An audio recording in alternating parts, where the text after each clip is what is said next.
Hi friends, ಎಲ್ಲರಿಗೂ ನಮಸ್ಕಾರ. ಇವತ್ತಿನ ವಿಡಿಯೋ ಬಂದು ನನ್ನ ಬಗ್ಗೆ ಪರಿಚಯ ಮಾಡ್ಕೊಳ್ಳೋಣ ಅಂತ. ತುಂಬ ಜನ ಕೇಳಿದ್ದೀರಿ ನಿಮ್ಮ ತವ್ರ ಮನೆ ಅದು ಯಾವ ಊರು ನಿಮ್ಮದು ಅಂತಂದು. ಹಾಗಾಗಿ ವಿಡಿಯೋ ಮಾಡೋಣ ಅಂತಂದು ಮಾಡ್ತಾಯಿದ್ದೀನಿ. ಮೊದಲನೇದಾಗಿ ನನ್ನ ಹೆಸರು ಮಧುಲತಾ ಅಂತ. ನಮ್ಮೂರು ನಮ್ಮ ತವ್ರ ಮನೆ ಬಂದು ONS ಕೋಟೆ, ಪಾವಗಡ ಹತ್ರ ONS ಕೋಟೆ ಅಂತ ಇದೆ. ಅಲ್ಲಿ ಯಾರಾದರೂ ONS ಕೋಟೆಯವರು ನಮ್ಮೂರಲ್ಲಿ ಯಾರಾದರೂ ಈ ವಿಡಿಯೋ ನೋಡ್ತಿದ್ರೆ ಕಮೆಂಟ್ ಮಾಡಿ. ಮತ್ತು ONS ಕೋಟೆ ಪಕ್ಕ ಜೋಡಿ ಅಚ್ಚಮ್ಮನಹಳ್ಳಿ ಅಂತ ಇದೆ, ಅಲ್ಲಿ ಅದು ನಮ್ಮೂರು ಅಚ್ಚಮ್ಮನಹಳ್ಳಿ ಅಂತ. ದೂರ ಏನಿಲ್ಲ, ಎಲ್ಲ ಮಿಕ್ಸೇನೆ. ಅಚ್ಚಮ್ಮನಹಳ್ಳಿ ಮತ್ತು ONS ಕೋಟೆ ಎಲ್ಲ ಮಿಕ್ಸೇ, ಅದು ದೂರ ಏನಿಲ್ಲ. ಮತ್ತು ನಮ್ಮ ಅಜ್ಜಿ ತಾತ, ನಮ್ಮ ಅಮ್ಮ ಇದ್ದಾರಲ್ಲ, ಅವರು ಅಪ್ಪ ಅಮ್ಮ ONS ಕೋಟೆಯಲ್ಲಿದ್ದರು. ನಾವು ಅಮ್ಮ, ನಮ್ಮ ಅಣ್ಣ, ನಮ್ಮ ಅಕ್ಕ, ನಾನು ಎಲ್ಲ ನಮ್ಮ ಅಮ್ಮ ತಮ್ಮ ಅವರು ಮದುವೆ ಆಗಿತ್ತು. ಅವರೆಲ್ಲ ಅಚ್ಚಮ್ಮನಹಳ್ಳಿ ಎಲ್ಲ ಸಪ್ರೇಟ್ ಮನೆ ಅಂತಂದರೆ ಗುಡಿಸ್ಲು, ಆ ಥರ ಅಲ್ಲಿ ಆ ಥರ ಇದ್ವಿ. ಮತ್ತು ನಾನು ಅವಾಗ ಚಿಕ್ಕ ಮಗು ಇದ್ದಾಗ ಫಸ್ಟಿಗೆ ನಮ್ಮದು ಗುಡಿಸ್ಲು ಅಂತಂದರೆ ಗರಿ ಗುಡಿಸ್ಲು, ಚಿಕ್ಕದಾಗಿ ಗರಿ ಗುಡಿಸ್ಲಿತ್ತು. ಆವಾಗ ನಾನು, ನಮ್ಮ ಅಣ್ಣ ಮತ್ತು ನಮ್ಮ ಅಕ್ಕ, ನಮ್ಮ ಅಮ್ಮಂಗೆ 3 ಜನ ಮಕ್ಕಳು, 2 ಹೆಣ್ಮಕ್ಳು, 1 ಗಂಡು ಮಗ. ನಮ್ಮ ಅಣ್ಣ, ನಾನು ಮತ್ತು ನಮ್ಮ ಅಕ್ಕ, ನಾನೇ ಚಿಕ್ಕವಳು. ಮತ್ತು ಅವಾಗ ನಮ್ಮ ಅಕ್ಕಂಗೂ ಮದುವೆ ಆಗಿರಲಿಲ್ಲ. ನಮ್ಮಮ್ಮ ವ್ಯಾಪಾರಕ್ಕೆ ಹೋಗೋದು, ನಮ್ಮ ಅಕ್ಕ ನಮ್ಮನ್ನು ನೋಡ್ಕೊಳೋದು. ಆವಾಗ ತುಂಬಾ ಕಷ್ಟ ಪಾಪ. ನಮ್ಮಮ್ಮಂಗೆ ಅಪ್ಪ ಜೊತೆಗಿರಲಿಲ್ಲ, ನಾವು ಹುಟ್ಟಿದಾಗಿಂದನೂ ನಮ್ಮಪ್ಪ ಜೊತೆಗಿಲ್ಲ. ಹಾಗಾದ್ರೂ ನಮ್ಮಮ್ಮ ಪಾಪ ಒಂದೇ ತುಂಬ ಕಷ್ಟಪಟ್ಟು ನಮ್ಮನ್ನು ತುಂಬ ಸಾಕೈತೆ. ನಮ್ಮಮ್ಮ ವ್ಯಾಪಾರಕ್ಕೆ ಹೋಗೋದು, ನಮ್ಮ ಅಕ್ಕ ನನ್ನನ್ನು ನಮ್ಮ ಅಣ್ಣನು ಇನ್ನೂ ಸ್ವಲ್ಪ ಚಿಕ್ಕ ಮಕ್ಕಳು ನಾವು, ತುಂಬ ಚೆನ್ನಾಗಿ ನೋಡ್ಕೊತಿದ್ರು ಪಾಪ ನಮ್ಮ ಅಕ್ಕ. ಅಲ್ಲಿ ನಮ್ಮೂರಲ್ಲಿ ನಾಯಕರು ಜಾಸ್ತಿ ಇದ್ದಾರೆ. ಅವ್ರ ನಾಯಕರು ಅಷ್ಟೇ ನಾವಂದರೆ ಅಷ್ಟು ತುಂಬ ಇಷ್ಟಪಡ್ತಿದ್ರು ನಮಗೆ. ಏನಾದರೂ ಊಟ ಇಲ್ಲ ಅಂತಂದರೆ ಊಟ ಇಡೋದು, ಆ ಥರ ಎಲ್ಲ ತುಂಬ ಪ್ರೀತಿಯಿಂದ ನೋಡ್ಕೊಳೋರು ಪಾಪ ಅವರು. ಈಗಲೂ ಅಷ್ಟೇ, ಯಾವಾಗಾದರೂ ಹೋದರೆ ತುಂಬ ಚೆನ್ನಾಗಿ ಮಾತಾಡ್ತಾರೆ. ತುಂಬ ಒಳ್ಳೆಯರು ಪಾಪ ಅಲ್ಲಿ ನಾಯಕರು. ಆ ಥರ ಇದ್ವಿ. ಆವಾಗ ಗುಡಿಸ್ಲು ಮನೆ ಆಗಿರೋದ್ರಿಂದ ಮನೆಯೆಲ್ಲ ಸೋರ್ತಿತ್ತು. ಮಳೆ ಬಂದರೆ ನೀರೆಲ್ಲ ಮನೆಗೆ ಇರೋದು. ಪಾಪ ನಮ್ಮ ಅಕ್ಕ, ನಮ್ಮಮ್ಮ ಕೋಳಿಗೂಡು ಅಂತ ಮಾಡಿದರು ಒಳಗಡೆ, ಗೂಡು ಥರ ಮಾಡ್ತಾರೆ. ಆವಾಗ ನಮ್ಮಮ್ಮ ಮಾಡಿದರು ಅದನ್ನು. ಏನಾದರೂ ಮಳೆ ಬಂದು ಮನೆಗೆಲ್ಲ ನೀರು ಬಂದರೆ ಆವಾಗ ನಮ್ಮ ಅಕ್ಕ ಕೋಳಿಗೂಡಲ್ಲಿ ಬಚ್ಚಿಡೋದು ಪಾಪ. ಮಳೆ ಬಂದು ನೆನೀತಾರೆ ಅಂತಂದು ನನ್ನನ್ನು ನಮ್ಮ ಅಣ್ಣನ್ನು ಕೋಳಿಗೂಡಲ್ಲಿ ಬಚ್ಚಿಡ್ತಿದ್ರು ಅಂಥ ಪರಿಸ್ಥಿತಿ ಅವಾಗ ನಮ್ಮದು.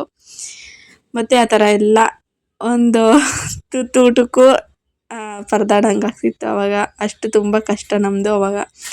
ಯಾರೂ ಜೊತೆಗಿರಲಿಲ್ಲ, ಇದ್ರೂ ಎಲ್ಲ ನಮ್ಮಮ್ಮ ಅವರು ಫ್ಯಾಮ್ಲಿ ಇದ್ರೂ ಅವ್ರು ನೋಡ್ಕೊತಾ ಇದ್ರು ಪಾಪ. ನಮ್ಮಮ್ಮ ತುಂಬ ಕಷ್ಟಪಡ್ತಿದ್ರು. ನಮ್ಮಪ್ಪನೂ ಜೊತೆಗಿರಲಿಲ್ಲ. ಇನ್ನು ನಮ್ಮಮ್ಮ ಮುಂದೆ ಅಲ್ಲ, ಮತ್ತು ನಮ್ಮ ಅಕ್ಕ, ನಾನು, ನಮ್ಮಣ್ಣ, ನಾವು ನಮ್ಮ ಅಕ್ಕ ಸುಮಾರಾಗಿತ್ತು, ನಾನು ನಮ್ಮಣ್ಣ ಚಿಕ್ಕ ಮಕ್ಕಳು, ಆ ಥರ ಪರಿಸ್ಥಿತಿ. ಮತ್ತು ಸ್ವಲ್ಪ ದಿನ ಆದಮೇಲೆ ನಮ್ಮ ಅಕ್ಕನಿಗೆ ಮದುವೆ ಆಯಿತು. ಅವಾಗ ನಾನು, ನಮ್ಮಣ್ಣ ಮತ್ತು ನಮ್ಮಮ್ಮ ಪಾಪ ವ್ಯಾಪಾರಕ್ಕೆ ಹೋಗೋದು ಬರೋದು ಆ ಥರ ಮಾಡ್ತಾಯಿದ್ರು. ಮತ್ತು ನಮ್ಮ ಅಕ್ಕನ ಗಂಡ ಇದ್ದಾರಲ್ಲ, ಅವರು ನಮ್ಮ ಭಾವ, ಅವರಿಗೆ ಅಪ್ಪ ಅಮ್ಮ ಇರಲಿಲ್ಲ. ಹಂಗಾಗಿ ಅವರು ಸ್ವಲ್ಪ ದಿನ ಆದಮೇಲೆ ಮತ್ತೆ ನಮ್ಮ ಅಮ್ಮವ್ರ ಹತ್ರಕ್ಕೆ ಬಂದುಬಿಟ್ರು. ಮತ್ತು ಪಕ್ಕದಲ್ಲೇ ಗುಡಿಸ್ಲಾಕೊಂಡು ಇದ್ದರು ನಮ್ಮ ಅಕ್ಕನೂ ನಮ್ಮ ಭಾವ. ಅಲ್ಲೇ ನಮ್ಮ ಅಮ್ಮವ್ರ ಹತ್ರನೇ ಇದ್ದರು ಪಕ್ಕದಲ್ಲಿ. ನಾವು ಅವಾಗ ಕಷ್ಟ ಎಲ್ಲ ಮರೆಯೋಕ್ಕೆ ಆಗಲ್ಲ. ಒಂದು ದಿನಕ್ಕೆ ಒಂದ್ಸಲಿ ಆದರೂ ನೆನೆಸ್ಕೊತೀವಿ. ಆ ಥರ ಕಷ್ಟ ಎಲ್ಲ ಅನುಭವಿಸಿ ಬಂದಿರೋದು. ಒಂದಿನ ಹಿಂಗೆ ಗುಡಿಸ್ಲಲ್ಲಿ ಮಳೆ ಜೋರಾಗಿ ಬರ್ತಾ ಇದೆ. ನಮ್ಮ ಅಕ್ಕಂಗೆ ಹೆಣ್ಣು ಪಾಪು ಆಗಿತ್ತು, ಡೆಲಿವರಿ ಆಯಿತು. 1.5 ತಿಂಗಳು ಮಾತ್ರ ಇರುತ್ತೆ ನಮ್ಮ ಅಕ್ಕನ ಮಗಳಿಗೆ. ನಮ್ಮ ಮನೆ ಗುಡಿಸ್ಲು ಮನೆ, ಗರಿ ಗುಡಿಸ್ಲು, ಜೋರಾಗಿ ಮಳೆ ಬರ್ತಾ ಇದೆ.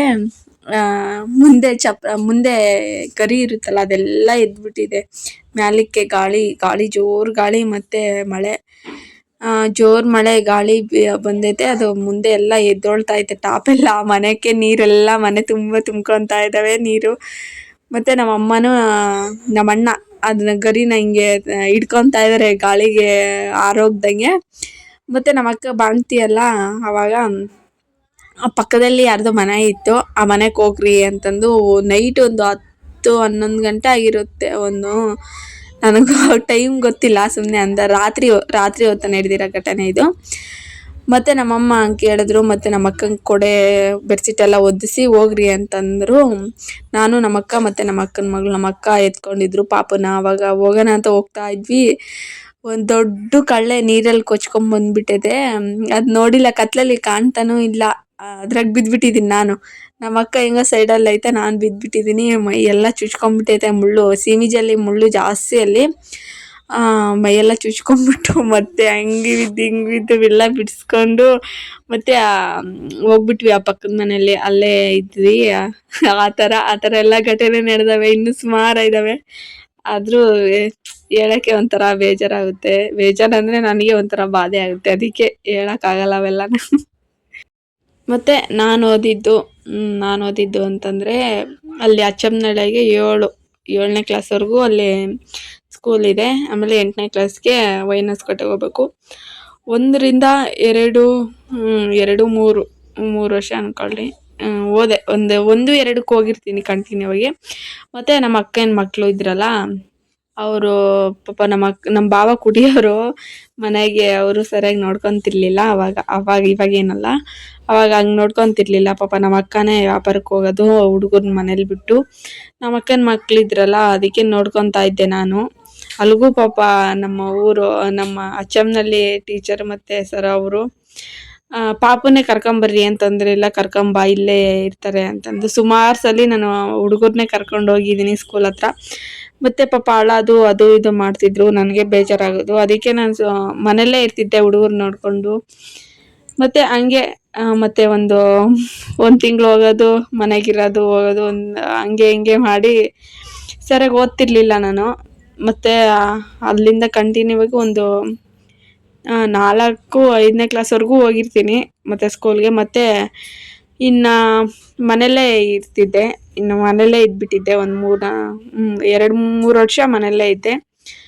ಮತ್ತು ನಮ್ಮ ಅಣ್ಣ ಸ್ಕೂಲ್ಗೆ ಹೋಗ್ತಿದ್ದ, ಮತ್ತು ನಾನು ಮನೆಯಲ್ಲೇ ಇರ್ತಿದ್ದೆ. ಮತ್ತು ಇನ್ನು 7ನೇ ಕ್ಲಾಸ್ಗೆ ವೈನಸ್ಕೋಟೆಗೆ ಹೋಗ್ಬೇಕು. ಅಲ್ಲೇ ಇನ್ನು 8ನೇ ಕ್ಲಾಸ್ಗೆ ಅಲ್ಲಿ ವೈನಸ್ಕೋಟೆಗೆ ಹೋಗ್ಬೇಕು. ನಮ್ಮಮ್ಮ ಇನ್ನೇನು ಹೋಗ್ಬೇಡ ಬಿಡು, ಸಾಕು, ಬೇಡ ಓದಿದ್ದು ಸಾಕು ಅಂತಂದರು. ಮತ್ತು ಮನೆಗೆ ಇರ್ತಿದ್ದೆ. ಅಲ್ಲೇ ವೈನಸ್ಕೋಟೆಗೆ ಹೆಡ್ ಮಾಸ್ಟರ್ ಇರ್ತಾರೆ, ಸ್ಕೂಲ್ ಹೆಡ್ ಮಾಸ್ಟ್ರು. ಅವ್ರು ಬಂದು ಕೇಳಿದ್ರು ಅಮ್ಮನ, ಕಳಿಸ್ರಿ, ಏನು ತೊಂದರೆ ಇಲ್ಲ, ಚೆನ್ನಾಗಿ ಓದ್ತಾರೆ ಅಂತಂದು. ಮತ್ತು ನಮ್ಮಮ್ಮಗೆ ಬಲವಂತ ಮಾಡಿದ್ರು. ಅವಾಗ ನಮ್ಮಮ್ಮ ಸರಿ ಹೋಗು ಅಂತಂದರು. 8-9 ಕಂಟಿನ್ಯೂ ಆಗಿ ಹೋಗ್ತಿದ್ದೆ. ನನಗೆ ಓದೋದಂದರೆ ತುಂಬ ಇಷ್ಟ ಆಗ್ತಿತ್ತು. ಆದ್ರೂ ಅಲ್ಲಿ ಪರಿಸ್ಥಿತಿ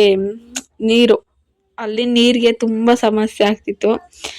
ನಾವು ನೀರು ತಗೊಂಬರ್ಬೇಕು ಅಂತಂದರೆ ಒಂದು ಅರ್ಧ ಕಿಲೋಮೀಟ್ರ್ 1 ಕಿಲೋಮೀಟ್ರ್ ಹೋಗ್ತಿದ್ವಿ ನೀರು ತಗೊಂಬರೋಕ್ಕೆ. ಅಂಥ ಪರಿಸ್ಥಿತಿಯಲ್ಲಿ ನಮಗೇನಾದರೂ ಸ್ನಾನ ಮಾಡೋದಕ್ಕೆ, ಏನಾದರೂ ಪಾತ್ರೆ ಅದು ಇದು ತೊಳೆಯೋದಕ್ಕೂ ನೀರಿಗೆ ತುಂಬ ಸಮಸ್ಯೆ ಆಗ್ತಿತ್ತು.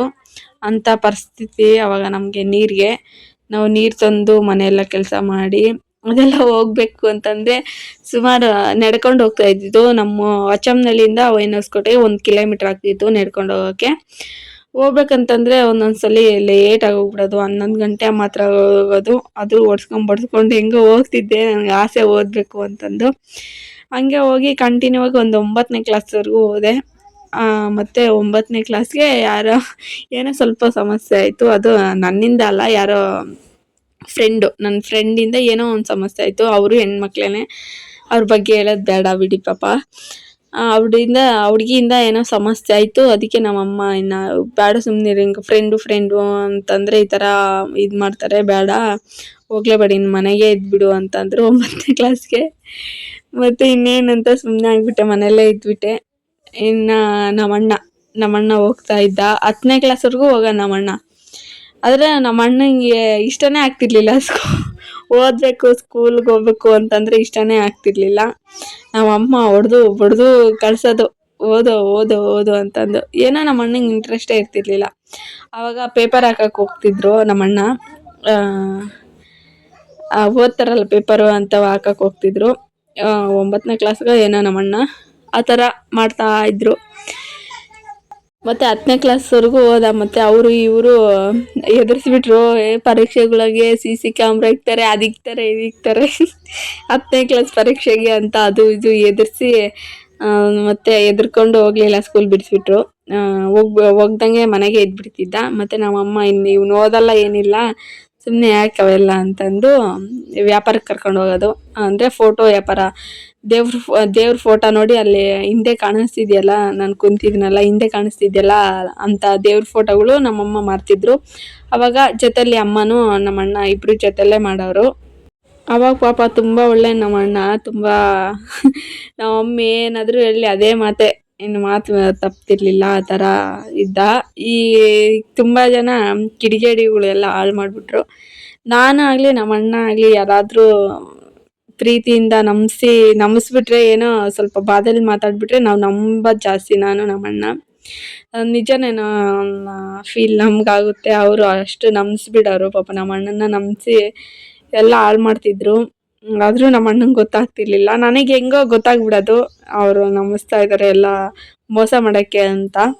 ನಮ್ಮ ಅಣ್ಣಂಗೆ ಗೊತ್ತಾಗ್ತಿರ್ಲಿಲ್ಲ ಎಲ್ಲ ಮೋಸ ಮಾಡಿ ನಮ್ಮ ಅಣ್ಣನಿಗೆ ಏನೇನೋ ಅವರು ಸ್ವಾರ್ಥಕ್ಕೆ ಅವ್ರು ಬಳಸ್ಕೊಳೋರು. ಅಲ್ಲಿ ತುಂಬ ಜನ ಕಿಡಿಗೇಡಿಗಳಿದ್ರು ಬಿಡ್ರಿ. ನಮ್ಮ ಮನೆ ಅಕ್ಕಪಕ್ಕ ತುಂಬ ಜನ ಕಿಡಿಗೇಡಿಗಳಿದ್ರು. ನನ್ನನ್ನು ಅಷ್ಟೇ, ನಮ್ಮ ಅಣ್ಣನೂ ಅಷ್ಟೇ. ನಾವು ನಮ್ಮದು ಜಾಸ್ತಿ ಅಂತಂದು ನಮ್ಮನ್ನ ಜಾಸ್ತಿ ನಂಬಿಸಿ ಹಾಳು ಮಾಡೋರು. ಆದರೂ ನಾನು ನಂಬ್ತಿರ್ಲಿಲ್ಲ. ನಮ್ಮ ಅಣ್ಣ ಪಾಪ ನಂಬಿ ಯಾರು ಒಳ್ಳೆಯವರು ಯಾರು ಕೆಟ್ಟವರು ಅಂತ ತಿಳ್ಕೊಳಕ್ಕೆ ಆಗದ ಪರಿಸ್ಥಿತಿ ನಮ್ಮ ಅಣ್ಣಂದು. ಆದರೂ ಏನು ಮಾಡೋಕ್ಕಾಗಲ್ಲ. ಹಂಗೆ ಅವ್ರಿವ್ರ ಮಾತು ಕೇಳಿ ನಮ್ಮಣ್ಣ ವ್ಯಾಪಾರ ಮಾಡೋದು ಬಿಟ್ಟು ಸ್ವಂತನೇ ವ್ಯಾಪಾರ ಮಾಡ್ಕೊಳ ಸ್ಟಾರ್ಟ್ ಮಾಡ್ದ. ಅವಾಗ ಏನಾಯ್ತೋ ಆಯಿತು. ಮತ್ತು ನಮ್ಮಮ್ಮ ಪಾಪ ನಮ್ಮಮ್ಮ ಒಂದೇ ವ್ಯಾಪಾರ ಮಾಡೋದು. ನಮ್ಮ ಅಕ್ಕ 3 ಜನ ಮಕ್ಕಳು. ನಮ್ಮ ಅಕ್ಕಂಗೆ ಬಾಣ್ತಿತನ ಎಲ್ಲ ಮಾಡಿ, ಮತ್ತು ನನಗಿನ್ನು ಸ್ವಲ್ಪ ದಿನಕ್ಕೆ ಒಂದು 4-5 ವರ್ಷ ಇದ್ದೆ ಮನೇಲಿ. ಸ್ಕೂಲ್ ಬಿಡಿಸಿ ಒಂದು 4-5 ವರ್ಷ ಮನೇಲಿದ್ದೆ. ಆವಾಗ ಇವರು ಬರೋರು ನೋಡೋಕ್ಕೆ. ಮತ್ತು ನಮ್ಮಮ್ಮಗೆ ಯಾರು ಇಷ್ಟ ಆಗ್ತಿರ್ಲಿಲ್ಲ. ನನ್ನನ್ನು ನೋಡೋಕೆ ಬರೋರು, ಇಷ್ಟ ಆಗ್ತಿರ್ಲಿಲ್ಲ, ಒಳ್ಳೆಯರಲ್ಲ ಅನಿಸ್ತಾಯಿತ್ತು. ಮತ್ತು ಈಗ ನಮ್ಮ ಯಜಮಾನ್ರು ಬಂದರು. ಆವಾಗ ಅಲ್ಲಿ ಇಲ್ಲಿ ತಿಳ್ಕೊಂಡು ಸರಿ ಒಳ್ಳೆಯವರೇ ಅನ್ನಿಸ್ತು ನಮ್ಮಮ್ಮಂಗೆ. ಆವಾಗ ಮದುವೆ ಮಾಡ್ತೀವಿ ಅಂತ ಹೇಳಿದ್ರು. ಆವಾಗ ಒಂದು ಮೂರು ಎಂಗೇಜ್ಮೆಂಟ್ ಆಗಿ ಒಂದು 3 ತಿಂಗಳು ಮನೆಯಲ್ಲೇ ಇದ್ದೆ ನಾನು. ಎಂಗೇಜ್ಮೆಂಟ್ ಮಾಡಿದರು, ಒಂದು 3 ತಿಂಗಳು ಮನೆಯಲ್ಲೇ ಇದ್ದೆ. ಮತ್ತು ಆದಮೇಲೆ ಮದುವೆ ಆಯಿತು. ನಮ್ಮಮ್ಮ ಪಾಪ ವಾಲೆ ಇಟ್ಟು ನಮ್ಮದ್ರೆ ಗ್ರ್ಯಾಂಡಾಗಿ ಏನಾಗಿಲ್ಲ ಪಾಪ. ಅಷ್ಟು ಮಾಡಿರೋದು ಹೆಚ್ಚು. ನಮ್ಮಮ್ಮ ಒಂದೇ ದಿನದಲ್ಲೇ ಆಯಿತು ದೇವಸ್ಥಾನದಲ್ಲಿ. ತುಂಬ ಸಿಂಪಲ್ಲಾಗಿ ಆಯಿತು. ಆದರೂ ಆ ಥರ ಆದರೂ ಒಂದು ನೆನಪಿರುತ್ತೆ ನೋಡಿ ನಮಗೆ. ಈಗಲೂ ನಮ್ಮ ಮದುವೆ ಎಷ್ಟು ಚೆನ್ನಾಗಾಯಿತು, ಎಷ್ಟು ಸಿಂಪಲ್ಲಾಗಿ ಆಯಿತು. ಒಂದು 20 ಜನ ಬಂದಿರ್ತಾರೆ ಅಂದ್ಕೊಳ್ತೀನಿ ನಮ್ಮ ಮದುವೆಗೆ. ಸಿಂಪಲ್ ಆದ್ರೂ ತುಂಬ ಚೆನ್ನಾಗಾಯಿತು ಮದುವೆ ನಮ್ಮದು. ಆ ಥರದ್ದು ಇವಾಗ ತುಂಬ ಚೆನ್ನಾಗಿದ್ದೀವಿ ನಾವು. ಆವಾಗ ಹೇಳಿದ್ನಲ್ಲ ಕಿಡಿಗೇಡಿಗಳು ಅಲ್ಲಿ ಅಕ್ಕಪಕ್ಕದವರೆಲ್ಲ ಅದು ಇದು ಹೇಳೋದು, ಮಾಡ್ಕೊಂಬಿಡ ಹಂಗೆ ಹಿಂಗೆ. ನಮ್ಮ ಯಜಮಾನ್ರು ಒಳ್ಳೆಯವ್ರ ಥರ ಎಲ್ಲರೂ ತಿಳ್ಕೊಂಡವ್ರೆ. ಇನ್ನು ಮದುವೆ ಮಾಡ್ಕೊಂಬಿಟ್ರೆ ಇನ್ನು ಚೆನ್ನಾಗಿರ್ತಾಳೆ ಅಂತ ಹೊಟ್ಟೆ ಕಿಚ್ಚಿಗೆ ಅದು ಇದು ಹೇಳೋದು, ಏನೇನೋ ಮಾಡೋರು. ಆದರೆ ನಾವು ಯಾರಿಗಾದ್ರೂ ಒಳ್ಳೇದು ಬಯಸಿದ್ರೆ ನಮ್ಗೆ ಒಳ್ಳೇದು ಆಗೇ ಆಗುತ್ತೆ. ಅದು 100% ನಿಜ. ನಾನು ಅಷ್ಟೇ, ನಮ್ಮ ಶತ್ರುಗಳಿಗೆ ಆದರೂ ಸಹ ನಾನು ಒಳ್ಳೇದೇ ಬಯಸ್ತೀನಿ. ಹಾಗಾಗಿ ನನಗೆ ತುಂಬ ಒಳ್ಳೇದಾಗೈತೆ. ಅವ್ರಿವ್ರ ಮಾತು ನಾನು ಇಡ್ಸ್ಕೊಳ್ಲಿಲ್ಲ, ಕೇಳಿಸ್ಕೊಂಡಿಲ್ಲ. ಹ್ಞೂ ಅಂತಿದ್ದೆ, ಸುಮ್ಮನೆ ಆಗ್ತಿದ್ದೆ. ಅವರು ನನಗೆ ಕೆಟ್ಟದ್ದು ಬಯಸಬೇಕು ಅಂತ ಭಾವಿಸ್ತಾ ಇದ್ರು. ಅವರೆಲ್ಲ ಹೀಗೆ ಸ್ಥಾನದಾಗಿದ್ದಾರೆ ಅಂತ ನನಗೆ ತುಂಬ ಚೆನ್ನಾಗಿ ಗೊತ್ತು. ನಮ್ಮಲ್ಲಿ ಒಳ್ಳೆತನ ಇದ್ದರೆ ನನಗೆ ಯಾವತ್ತೂ ಅನ್ಯಾಯ ಆಗೋದಿಲ್ಲ. ನನಗೆ ನಂಬಿಕೆ ನನಗಿದೆ. ಹಾಗಾಗಿ ಈಗಲೂ ಅಷ್ಟೇ, ಈಗಲೂ ಸಮೇತ ಮದುವೆ ಆಗೈತೆ, ಮಕ್ಕಳು, ಇಬ್ಬರು ಮಕ್ಕಳು ನನಗೆ. ನಮ್ಮೂರಿಗೆ ಏನಾದರೂ ಹೋದರೆ ಅವಾಗ ಆ ಥರ ಕಿಡಿಗೇಡಿಗಳಿದ್ರಲ್ಲ, ಈಗಲೂ ಸಮೇತ ಮಾತಾಡೋದಿಲ್ಲ ಅವರು. ನಾನೇನಾದರೂ ಹೋದರೆ ಗಂಟಿಕ್ಕೊಳೋದು, ಹಿಂಗೆ ತಿರ್ಸ್ಕೊಂಡು ಹೋಗೋದು. ನಾನೇನೋ ನಮ್ಮ ಶತ್ರುಗಳಿಗಾದ್ರೂ ನಾನು ಮಾತಾಡ್ತೀನಿ. ಯಾಕಂತಂದರೆ ಈಗಿರೋರು ನಾಳೆ ಇರೋದಿಲ್ಲ ಅಂಥ ಪರಿಸ್ಥಿತಿ ಈಗಿನ ಕಾಲ. ಅದಕ್ಕೆ ಏನು ಬಿಡು, ಮಾತಾಡೋದ್ರಿಂದ ಏನು ತೊಂದರೆ ಆಗೋದಿಲ್ಲ, ಮಾತಾಡೋಣ, ನಾವೇನು ಕಳ್ಕೊಳೋದೇನಿಲ್ಲಲ್ಲ ಅಂತ ನಾನು ಮಾತಾಡೋಕೆ ಹೋಗ್ತೀನಿ. ಆದ್ರೂ ಅವ್ರು ಮಾತಾಡೋದಿಲ್ಲ. ಅವ್ರಿಗೆ ಬಿಡಿ, ನಮಗೇನಾಗೋದಿಲ್ಲ ಅಷ್ಟೇ. ಅಂಥವ್ರು ತುಂಬ ಜನ ಇರ್ತಾರೆ, ಏನು ಮಾಡೋಕ್ಕಾಗೋದಿಲ್ಲ. ಎಲ್ಲರ ಲೈಫಲ್ಲಿ ಆ ಥರ ಇರ್ತಾರೆ ಕಿಡಿಗೇಡಿಗಳು. ಆ ಥರ ಇದ್ರೇ ನಮಗೂ ಬೆಳೆಯೋದಕ್ಕೆ ಸಾಧ್ಯ ಆಗೋದು. ನಾನು ಯಾರ ಮಾತು ಕೇಳಿಲ್ಲ ಪಾಪ. ನಾವು ಅಣ್ಣ ಕೇಳ್ದ. ನಮ್ಮ ಅಣ್ಣಂಗೆ ಯಾವಾಗ ಅರ್ಥ ಆಗುತ್ತೋ ಏನೋ ಗೊತ್ತಿಲ್ಲ. ತುಂಬ ಜನ ಅವ್ರ ಸ್ವಾರ್ಥಕ್ಕೆ ಬಳಸ್ಕೊತಾ ಇದ್ದಾರೆ. ಆದರೂ ನಮ್ಮ ಅಣ್ಣಂಗೆ ಈಗಲೂ ಅರ್ಥ ಆಗ್ತಿಲ್ಲ. ಏನು ಮಾಡೋಕ್ಕಾಗಲ್ಲ. ಆ ಥರ ಮದುವೆ ಆಯಿತು. ನಮ್ಮ ಯಜಮಾನ್ರು ತುಂಬ ಚೆನ್ನಾಗಿ ನೋಡ್ಕೊತಾ ಇದ್ದಾರೆ. ಮತ್ತು ಅಲ್ಲಿ ನಮ್ಮ ಅಜ್ಜಿ ತಾತ ನಮ್ಮಮ್ಮ ಇದ್ದಾರಲ್ಲ, ಅವರು ಅಪ್ಪ ಅಮ್ಮ ಅಲ್ಲೇ ONS ಕೋಟಾಗಿದ್ದರು. ಮತ್ತು ನಮ್ಮ ತಾತ ತೀರೋದ್ರು. ಇವಾಗ ನಮ್ಮ ಅಜ್ಜಿ ಎಲ್ಲ ನಮ್ಮ ಅಮ್ಮರ ಹತ್ರನೇ ಎಲ್ಲ ಸಪ್ರೇಟ್ ಮನೆ. ಈಗಲೂ ನಮ್ಮ ಅಮ್ಮರು ಪಾಪ ಇದು ಸೀಟು ಇವು ಹೆಂಚು ಬರ್ತವೆ, ಹೆಂಚಿನ ಮನೆಯಲ್ಲೇ ಇದ್ದಾರೆ ನಮ್ಮಮ್ಮ. ಹೆಂಚಿನ ಮನೆಯಲ್ಲೇ ಇದ್ದಾರೆ. ನಮ್ಮ ಅಕ್ಕವ್ರ ಸೀಟಿನ ಮನೇಲಿ ಎಲ್ಲ ಅಕ್ಕಪಕ್ಕನೇ ಇದ್ದಾರೆ ಎಲ್ಲರೂ. ಈಗಲೂ ನಾನು ತುಂಬ ದಿನ ಆಯಿತು ಹೋಗದೆ, ಒಂದು 2 ವರ್ಷನೇ ಆಯಿತು ಹೋಗಲಿಲ್ಲ ಅಮ್ಮೋರವ್ರಿಗೆ.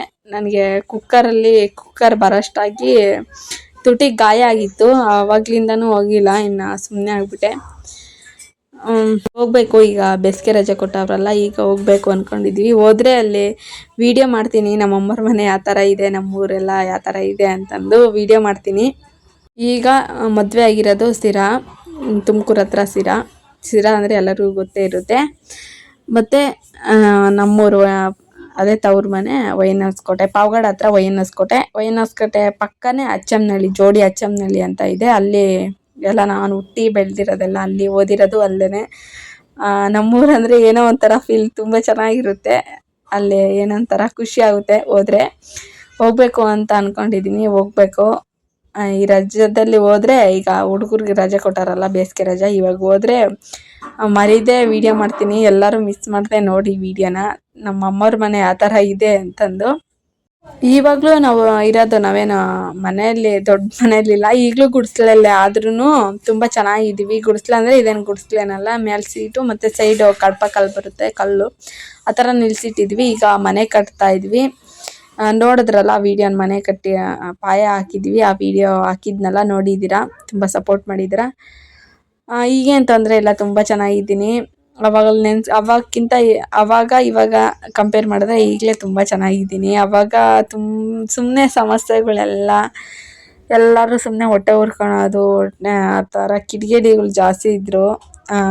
ಇವಾಗ ಏನಿಲ್ಲ, ಈಗ ಆರಾಮಾಗಿ ಚೆನ್ನಾಗಿದ್ದೀವಿ. ಏನು ಸಮಸ್ಯೆನೂ ಇಲ್ಲ, ಚೆನ್ನಾಗೇ ಇದ್ದೀವಿ. ಪಾಪ ನಮ್ಮಮ್ಮ ಆಗಲೂ ಕಷ್ಟಪಡ್ತಾಯಿದ್ದೆ, ಈಗಲೂ ಕಷ್ಟನೇ ಪಡ್ತಾಯಿದ್ದೆ. ಆವಾಗಲಿಂದ ಅದೇ ಪರಿಸ್ಥಿತಿ ಪಾಪ ನಮ್ಮಮ್ಮಂದು. ಯಾವಾಗ ಚೇಂಜ್ ಆಗುತ್ತೋ ಏನೋ ಗೊತ್ತಿಲ್ಲ.